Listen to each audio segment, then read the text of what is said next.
বিশ্বের সব দেশের উপর আরোপ করা অস্থায়ী পারস্পরিক শুল্ক 10% থেকে বাড়িয়ে 15% করার ঘোষণা দিয়েছে যুক্তরাষ্ট্রের প্রেসিডেন্ট ডোনাল্ড ট্রাম্প।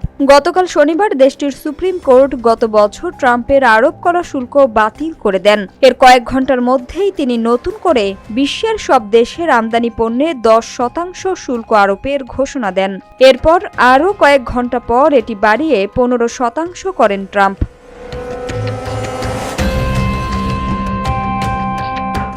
সামাজিক মাধ্যম ট্রুথ সোশ্যালে করা এক পোস্টে তিনি এ ব্যাপারে লিখেছেন, আমি যুক্তরাষ্ট্রের প্রেসিডেন্ট হিসেবে ঘোষণা দিচ্ছি যে আজ থেকেই বিশ্বের সব দেশের উপর আমাদের আরোপ করা 10% আমদানি শুল্ক বাড়িয়ে 15% করা হলো। অনেক দেশ বছরের পর বছর ধরে যুক্তরাষ্ট্রকে ঠকিয়ে আসছিল এবং এর কোনো বিচারও হচ্ছিল না।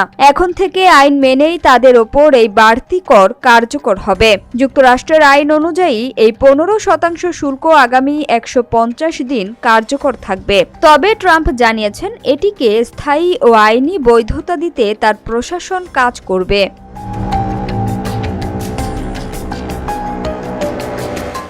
গত বছর জরুরি অর্থনৈতিক শক্তি আইনের অধীনে বিশ্বের সব দেশের উপর পারস্পরিক শুল্ক আরোপ করেন ট্রাম্প। এতে করে যুক্তরাষ্ট্রে অনেক পণ্যের দাম বেড়ে গেছে।